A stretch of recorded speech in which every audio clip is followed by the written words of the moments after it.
If you want to perform a hard reset on your Samsung Galaxy A26, so first of all, grab your USB-C cable. Make sure that the second part of it is plugged into your laptop. So grab your phone, insert your USB cable in it.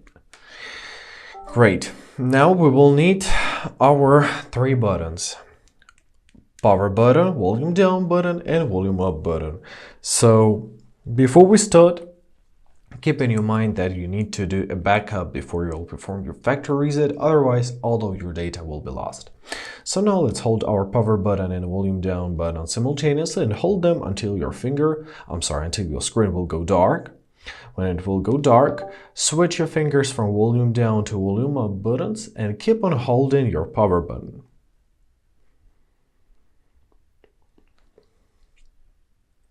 Great. In our recovery menu, locate your white beta / factory reset. You navigate through your recovery menu by using your volume up and volume down buttons, and to make a choice, press power button. Now locate your factory data reset, press power button, and now you can reboot your phone because we are done. And I hope this video was helpful.